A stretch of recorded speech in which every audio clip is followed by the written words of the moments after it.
Hola a todos y a todas, muy bienvenidos a Predicaciones Cristianas Evangélicas. En esta ocasión te invitamos a un estudio bíblico de Mateo capítulo 10, el cual hemos denominado 10 verdades del Evangelio en Mateo 10. Esperamos que sea de bendición y quédate en el video. Hoy día vamos a hacer más que todo una conversación. Este es un video de estudio bíblico que quiero compartir con ustedes y espero que sea de bendición. Tengo algunos apuntes acá en el cuaderno y la idea es que ustedes también, como es un estudio, pudiesen con tiempo tomar un lápiz, tomar un cuaderno, tomar su Biblia y en conjunto poder hacer y realizar este estudio. Que el Señor nos bendiga y vamos allá. Bueno, en primer lugar empieza con la elección de los 12 apóstoles del verso 1 al verso 4 y de aquí nosotros vamos a extraer o vamos a ver que existe un primer principio que es el hecho de la elección y el llamado, que son dos aspectos totalmente distintos. Entonces dice, entonces llamando a sus 12 discípulos, aquí el llamado, y dice, les dio autoridad sobre espíritus inmundos para que los echasen fuera y para sanar toda enfermedad y toda dolencia. Aquí lo primero que nosotros podemos ver es cómo la autoridad espiritual proviene de parte del Señor Jesucristo y que este llamado no es un llamado a algo inmaterial o algo de carácter físico, sino que más bien es un llamado a un ministerio de carácter espiritual.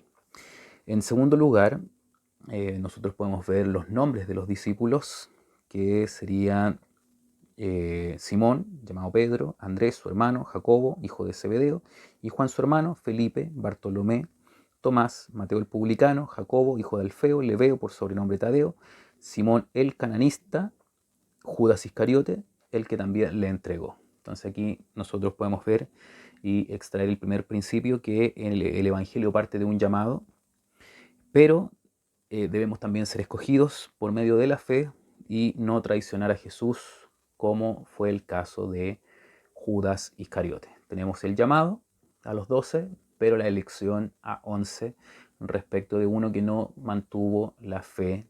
Bueno, ahí hay distintas posturas. Algunos dirán que no fue predestinado para ser salvo y otros también dirán que habiendo recibido el llamado, no perseveró en la fe y cayó de la gracia. Que el Señor nos bendiga. Ese es el primer principio que nosotros podemos extraer de Mateo capítulo 10. El segundo principio es que el llamado es respaldado por señales. Vamos a ver, dice, a esto Jesús envió y les dio instrucciones diciendo, por camino de gentiles no vayáis y por ciudades samaritanos no entréis, porque en un primer momento la predicación del Evangelio, la predicación del reino estaba restringida primeramente a los judíos y posteriormente se extendió al resto de Judea, Samaria y hasta lo último de la tierra. Dice, sino antes id a las ovejas perdidas de la casa de Israel y yendo, predicad diciendo el reino de los cielos se ha acercado, como ya decíamos, primero los judíos, y aquí viene el respaldo espiritual. Sanad enfermos, limpiad leprosos, resucitad muertos, echad fuera demonios, de gracia recibisteis, dad de gracia. Bueno, voy a dejar hasta el 7, dice, yendo, predicad diciendo el reino de los cielos acercados, sanad enfermos, limpiar leprosos, resucitar muertos, echad fuera demonios. Aquí vemos el segundo principio, y el llamado es respaldado por señales, ¿cierto? Por esta autoridad que el Señor le entrega para predicar en el reino. El Señor nos confiere una autoridad para una lucha espiritual. Y le decíamos que el segundo principio es que el llamado es respaldado con señales sobrenaturales y eso lo vamos a contrastar con lo que dice el apóstol Pablo en 2 Corintios capítulo 2 del verso 1 al 5. Dice, así que hermanos, cuando fui a vosotros para anunciaros el testimonio de Dios, no fui con excelencia de palabras o de sabiduría, pues me propuse no saber entre vosotros cosa alguna sino a Jesucristo y a este crucificado. Y estuve entre vosotros con debilidad y mucho temor y temblor, y ni mi palabra ni mi predicación fue con palabras persuasivas de humana sabiduría, sino con demostración del Espíritu Santo y de poder, para que vuestra fe no esté fundada en sabiduría de hombres, sino que en el poder de Dios. El resultado de la predicación del ministerio del Evangelio de Jesucristo, no basado en sabiduría humanas, sino en el poder de Dios, es que la fe de la iglesia, la fe de la hermandad, va a estar basada en el poder de Dios y no en la sabiduría humana. El tercer principio que encontramos en este capítulo 10 de Mateo es que no se debe cobrar por evangelizar.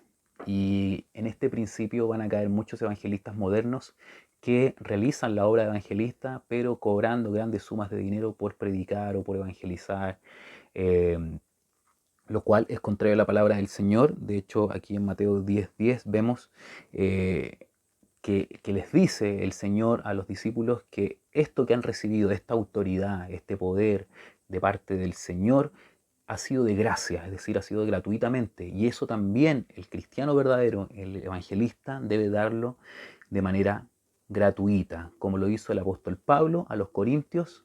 Nosotros lo podemos ver ahí en 2 Corintios capítulo 11, del verso 7 al 15, que él, la obra de evangelista, la obra de apóstol que hacía en la iglesia, la hacía de manera gratuita. El tercer principio que encontramos en Mateo 10 respecto de la labor del evangelista, del cristiano y de la iglesia es que la provisión proviene directamente de Dios. Esto lo podemos ver en Mateo capítulo 10, verso 8, cuando dice: de gracia recibisteis, dad de gracia, no os proveáis de oro ni de plata, ni cobre para vuestros cintos, ni de alforja para el camino, ni de 2 túnicas, ni de calzado, ni de bordón, porque el obrero es digno de su salario. Eso lo encontramos en Mateo 10, verso 8, y eso lo podemos contrastar con 2 Corintios capítulo 11, versos 7 al 15. El cuarto principio está relacionado con el anterior. En el anterior decíamos que el evangelista no puede cobrar por la obra del ministerio, pero el Señor tiene misericordia y la provisión proviene de Él mismo. En el verso 10 del capítulo 10 dice: porque el obrero es digno de su salario. Es decir, les dice que no se preocupen, que no se provean, que no se preocupen de llevar dinero, ni plata, ni oro, ni alforja, ni cobre, porque el obrero es digno de su salario. Es decir, el Señor proveerá por intermedios de ofrendas o por intermedio de diezmos para el mantenimiento de la obra del ministerio. Eso lo podemos ver nosotros en Filipenses capítulo 4, verso 13. El apóstol Pablo le está hablando a los filipenses y le está diciendo que él está acostumbrado a todo, tanto a la abundancia como a la escasez. Y en medio de ese contexto es cuando dice: todo lo puedo en Cristo que me fortalece. Es decir, él ya ha aprendido a vivir en abundancia y en escasez porque él sabe que la provisión proviene del Señor. El quinto principio para la obra evangelística, tanto a nivel personal como a nivel eclesiástico, lo encontramos en Mateo 10, Mateo 10, desde el verso 11 al verso 15, dice: mas en cualquier ciudad o aldea donde entréis, informaros quién sea en ella digno, y posad allí hasta que salgáis.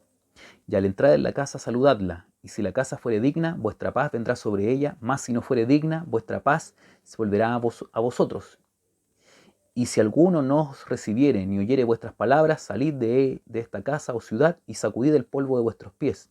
De cierto os digo, que el día del juicio será más tolerable el castigo para la tierra de Sodoma y de Gomorra que para aquella ciudad. Es decir, hay una regla para las visitas misioneras. En primer lugar, el misionero, el evangelista, el cristiano, la iglesia, en estas visitas misioneras o visitas eclesiásticas, debe posar en la casa de los hermanos. Esto es un motivo de bendición. Saludad la casa y vuestra bendición, vuestra buena palabra va a quedar en esa casa. Pero, ¿cierto? Si en esta casa o en esta ciudad no se recibe la obra o el mensaje del Evangelio, el cristiano debe salir de ahí y el castigo sobre esa ciudad va a ser más tolerable, el castigo para Sodoma y Gomorra, que para aquella ciudad que no aceptó el Evangelio. Es decir, se está diciendo que es peor el pecado de no recibir el Evangelio que el pecado que cometieron Sodoma y Gomorra. O sea, es algo complicado no creer al mensaje evangelístico. ¿De acuerdo? Entonces, aquí nosotros podemos extraer algunos principios básicos, simples. Yo creo que en todas las congregaciones, más allá, ¿cierto?, de en qué país nosotros estemos, hay momentos en que los jóvenes, hay hay convenciones, hay asambleas, hay conferencias donde nos visitamos con las iglesias amigas y nosotros tenemos que viajar de la ciudad a la cual nosotros pertenecemos a la ciudad donde se va a realizar esa conferencia. A mí me ha pasado muchas veces por mi trabajo, por mi desempeño en el Ministerio Juvenil, que he tenido que viajar a lo largo del país, en Chile, desde el norte hasta el sur, y me he hospedado muchas veces en casas de hermanos, otras veces también me ha tocado dormir en el mismo bus, pero siempre nos hospedamos en casa de los hermanos y tratamos de ser de bendición, tanto material como espiritual, a través de la oración, a través de la bendición. Y eso es importante. Hay muchos evangelistas que no se hospedan si no es en un hotel, si no es un hotel 5 estrellas, si es que no le pagan con desayuno, con almuerzo, con una buena cama. Entonces, la verdad que son más altos ellos en sus requerimientos que el propio Señor Jesucristo, que dice que aún no tenía ni siquiera una almohada donde recostar su cabeza y muchas veces ocupó una piedra como almohada. Entonces, ¿quiénes somos nosotros para ser más altos que el Señor? Amén. Entonces, siempre con humildad, esta es la regla, ¿cierto? El principio número 5 para las visitas misioneras. Este principio es que la persecución viene incluida. El cristiano, pero el cristiano verdadero, no el cristiano nominal, no el cristiano de día domingo. El verdadero cristiano va a ser perseguido, no va a ser querido por este mundo. A nuestro Señor Jesucristo no lo mataron por decir que debíamos amarnos los unos a los otros. A Él lo mataron porque no aceptaron su testimonio. ¿Y cuál era su testimonio? De que Él era el Cristo, el Salvador del mundo. Y ese mismo testimonio debemos llevar nosotros como cristianos. Y ante ese testimonio nosotros no vamos a ser aceptados. En muchas partes se habla de Mahoma, se habla de Buda, se habla de Alá, se habla de Confucio, y no genera ningún tipo de malestar. Pero cuando hablamos de Jesús, cuando hablamos de Jesucristo, la gente, ¿cierto? No lo acepta. Muchos hablan de Dios, pero cuando empezamos a hablar de Jesucristo y que Jesucristo es Dios, a la gente le incomoda. ¿Por qué? Porque Jesucristo, como ya lo hemos visto, ¿cierto? Existió realmente. Nosotros hicimos un video sobre eso, te vamos a dejar el link en este lugar para que tú veas también. Y también hicimos un video respecto de quién es Jesús según el Evangelio de Juan, en las 7 señales del Evangelio de Juan. También te vamos a dejar el link del video en este lugar para que tú puedas ver, ¿cierto?, quién es Jesús realmente. Jesús no fue un personaje histórico más, no fue un ser humano más, sino que Jesucristo es Dios mismo, el creador del universo, del cielo, de la tierra, de todo cuanto existe, quien se humanó y entró en la historia y estuvo en este planeta, pisó, ¿cierto?, la tierra de este planeta. El creador mismo, el dueño de todo, el creador de todo, vino a esta tierra con forma humana y sufrió, y el ser humano lo mató. Lo mató. Dice que él sufrió tal contradicción de pecadores. ¿Cuál es la contradicción de pecadores? Que él vino a salvar a los pecadores y los pecadores lo mataron. Juan capítulo 1, verso 12 dice que a lo suyo vino y los suyos no le recibieron. ¿Qué es lo que era lo suyo? Él vino a salvar. Y a los que él mismo vino a salvar, no lo recibieron, sino que también lo mataron. Y aquí no solamente están los judíos, sino que también los romanos, los gentiles. Entonces el Señor murió por causa de todos. Por lo tanto, el cristiano verdadero también va a sufrir persecución. Y esto nosotros lo podemos ver a partir del verso 16. Dice: he aquí yo os envío como ovejas en medio de lobos. Imagínense un lobo. ¿Qué es lo que puede hacer con un ser humano o con una oveja? Pero una jauría de lobos, lobos rapaces, lobos que lo único que piensan es en matar y en comer. Imagínense una oveja en medio de lobos. ¿Cómo esa oveja, ¿cierto?, va a ser atacada? Es el mismo mensaje, es la misma figura que emplea el Señor Jesucristo para nosotros los cristianos. Entonces, el cristiano verdadero, en medio de la sociedad, genera escozor, genera malestar, genera anticuerpos, genera ataques sobre sí mismo. Si a ti no te persiguen, si a ti no te atacan, es quizás porque estás llevando un evangelio demasiado liviano, un evangelio que no es el evangelio bíblico y radical que presenta nuestro Señor y Salvador Jesucristo a través de la Escritura. Y dice: y guardaos de los hombres, porque os entregarán a los concilios y en sus sinagogas os azotarán, y aun ante gobernadores y reyes, y seréis llevados por causa de mí para testimonio a ellos y a los gentiles. Mas cuando os entreguen, no os preocupéis por cómo o qué hablaréis, porque en aquella hora os será dado qué hablar. ¿De acuerdo? Entonces, este es el sexto principio, que la persecución viene incluida con la predicación del Evangelio. Y como estamos haciendo estos símiles entre lo que dice el Señor Jesucristo con los discípulos y también con la vida del apóstol Pablo, nosotros podemos ver en 2 Corintios capítulo 11, del verso 21 en adelante, dice, aquí el apóstol Pablo habla de su sufrimiento, dice, para vergüenza mía lo digo, para esto fuimos demasiado débiles, pero en lo que otro tenga osadía, hablo con locura, también yo tengo osadía. Y aquí el apóstol Pablo empieza a hablar algunas características de su ministerio y miren lo que dice. Dice, respecto de sus sufrimientos, de los judíos 5 veces he recibido 40 azotes menos uno. Esos son 195 azotes. ¿Quién de nosotros podría soportar 195 azotes? Quizás no soportamos ni uno, ni dos. ¿De acuerdo? 3 veces he sido azotado con varas. Una vez he sido apedreado. 3 veces he padecido naufragio. Una noche y un día he estado como náufrago en alta mar.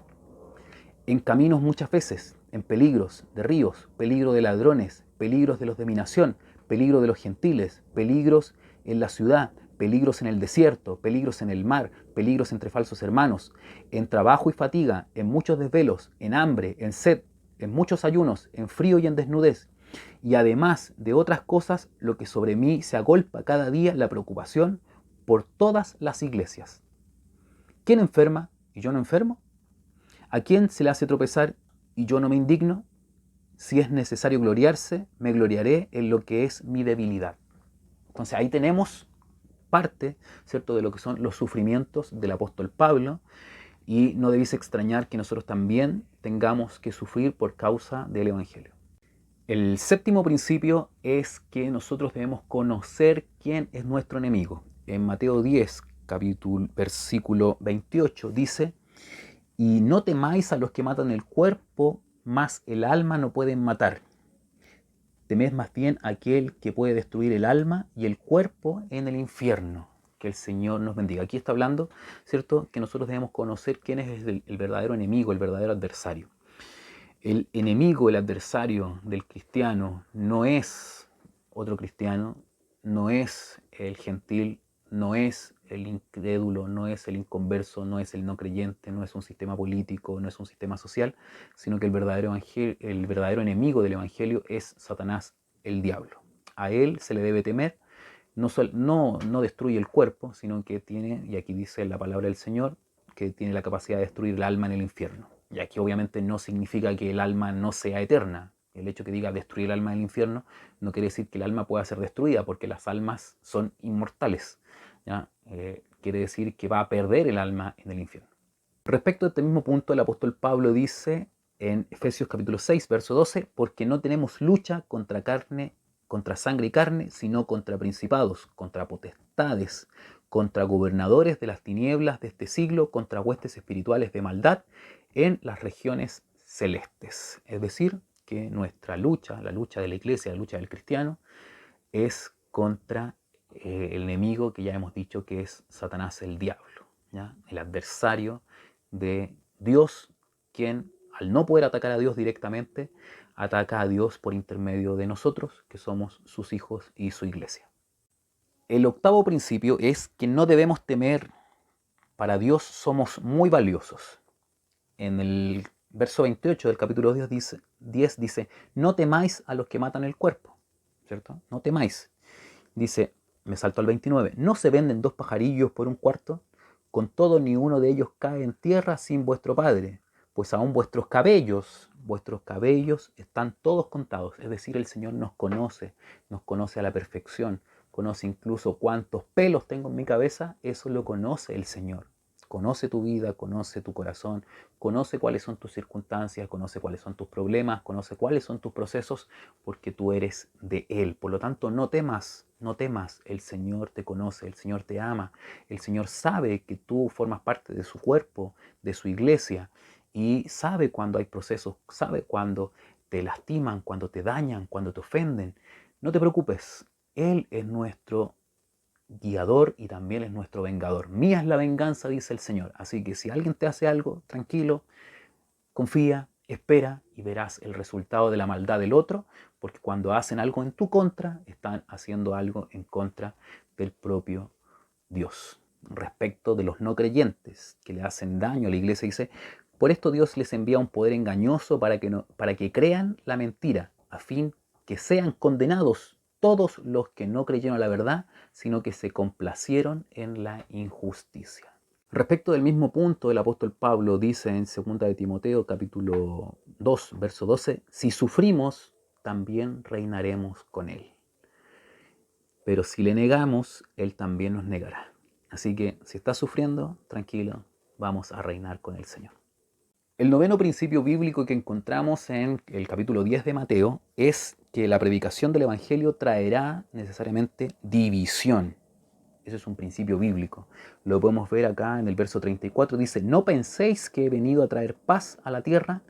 No he venido para traer paz, sino espada. Porque he venido para poner en disensión al hombre contra su padre, a la hija contra su madre, a la nuera contra su suegra. Y los enemigos del hombre serán los de su propia casa. Serán los de su propia casa. Muchas veces vemos, por ejemplo en un matrimonio, cuando uno es cristiano y el otro no, el que es cristiano tiende a sufrir.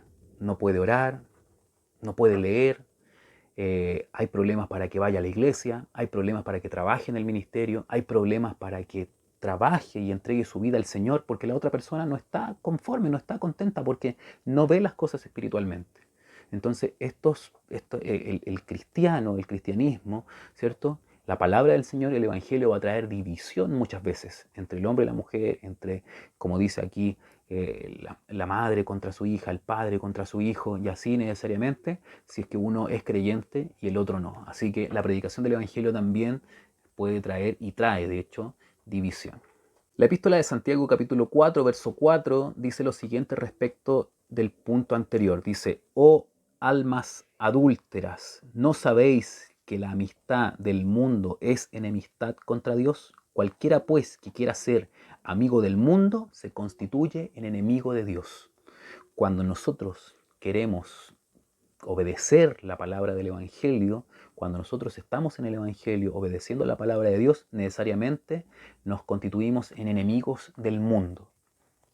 Si tu familia no es cristiana, forma parte del mundo y eso necesariamente nos va a constituir en enemigos. Pero es mejor ser amigo de Dios que ser amigo del mundo, porque ¿quién quiere tener de enemigo a Dios?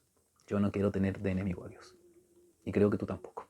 Y por último, el 10º principio que encontramos en Mateo capítulo 10 es que el Evangelio tiene recompensa. La palabra del Señor dice ahí en el verso 38, el que haya su vida la perderá, y el que pierda su vida por causa de mí la hallará. ¿Qué significa esto? Que para el mundo, el ser cristiano, el ir a la iglesia, como se dice, el predicar el Evangelio, es una vida perdida. ¿Por qué? Porque no puede hacer las cosas que hacen todos los demás. No va a fiestas, no va a bailes, no toma, no fuma, no se emborracha, no es drogadicto, sino que entrega su vida completamente al Señor, al Evangelio, a la predicación, al ministerio. Entonces para el mundo está perdiendo su vida. Pero ¿qué es lo que dice el Señor? El que pierda su vida, la hallará. Y el que gane su vida en cosas licenciosas, en drogadicción, alcoholismo, en tabaquismo, el cigarro, las disoluciones, los amigos, las fiestas, está hallando su vida. Pero ¿qué es lo que dice el Señor? Que la perderá. Que la perderá. ¿Y cuáles son las recompensas? Dice, el que a vosotros recibe, estas son recompensas para otros. Nosotros tenemos la recompensa de que vamos a tener vida eterna, pero también hay recompensa para otros. El que a vosotros recibe, a mí me recibe, y el que me recibe a mí, recibe al que me envió. ¿Y quién envió al Señor Jesucristo? El Padre. El que recibe a un profeta por cuanto es profeta, recompensa de profeta recibirá. Y el que recibe a un justo por cuanto es justo, recompensa de justo recibirá. Y cualquiera que dé a uno de estos pequeñitos un vaso de agua fría solamente, por cuanto es discípulo, de cierto, os digo que no perderá su recompensa. Es decir, hay recompensas para los que nos puedan ayudar eventualmente en la causa del Evangelio, como también hay recompensa para nosotros. La palabra del Señor dice, cuando Cristo, vuestra vida, se manifieste, realmente, ¿cierto?, conoceremos, ¿cierto?, nuestra vida eterna, nuestra vida real, conoceremos como fuimos conocidos. Estos son los 10 principios bíblicos que hemos querido compartir contigo en este estudio bíblico de Mateo capítulo 10, que dan orientación respecto de lo que es la vida cristiana, del Evangelio, tanto a nivel individual como a nivel eclesiástico, que esperamos que sean de mucha bendición para tu vida. Vamos a estar haciendo más estudios de algunas temáticas. Si te gustaría que tocásemos alguna temática en particular, déjalo en los comentarios y de esa manera podemos ir estudiando juntos. Esta sección de estudios bíblicos van a ser un poco más extensos los videos y siempre te voy a estar instando a que busques tu Biblia, un lápiz, un cuaderno y podamos estar estudiando la palabra del Señor en conjunto y aprendiendo de ella. Si tienes algún comentario, déjalo en la sección de comentarios y si consideras que este contenido es de bendición para tu vida, considera suscribirte al canal. Hay algunos que me han preguntado por qué, me han llegado mensajes, por qué no recibo notificaciones de tus videos y quizás es básicamente porque YouTube tiene una pequeña trampita. Te puedes suscribir a un canal, pero si no activas la campana y no pones que recibir todas las notificaciones, YouTube no te avisará. Así que si no te quieres perder ningún video que estamos continuamente sacando, activa la campana y de esa manera recibirás todas las notificaciones de YouTube en tus redes sociales.